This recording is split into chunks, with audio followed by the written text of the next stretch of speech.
বলছে নিয়োগ নাই কেন, জবাব দেয়, জবাব দিতে হবে।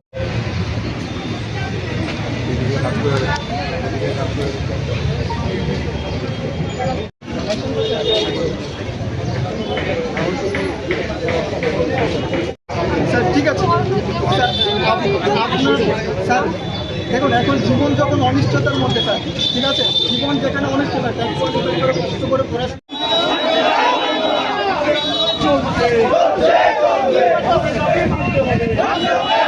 খুবটা তার জন্যই যে আমরা যারা হবু শিক্ষক, যারা কষ্ট করে আমরা টেট কোয়ালিফাই করেছি, কিন্তু আমরা এত বছর ধরে পাস করে রয়েছে, আমাদের মার্কশিট দিতে দিতে প্রায় 8 to 9 মান্থ পার করিয়ে দিয়েছে। আর এখন পুরো প্রসেসিং ধরতে গেলে অলমোস্ট 2 বছর চলছে। যেখানে রাজ্যে শিক্ষক স্বল্পতা রয়েছে সেখানে কিছু সংখ্যক নিয়োগ কেন, প্রথম কথা।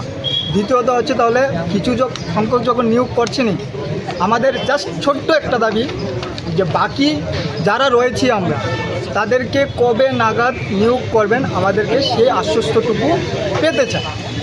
আর আমরা আজকে মাননীয় মন্ত্রী অর্থনৈতিক মন্ত্রী যিনি আছেন, ফাইন্যান্স মিনিস্টার যিনি রয়েছেন, ওনার সাথে দেখা করতে এসেছি তার জন্য যে আমাদের মাননীয় শিক্ষামন্ত্রী এবং বিভিন্ন ডিপার্টমেন্টে যখন গিয়েছি তারা একটা কথাই বলছে যে অর্থমন্ত্রী থেকে যতটুকু অনুমোদন দেওয়া হয়েছে সেই হিসাবেই নাকি নিয়োগ করা হবে।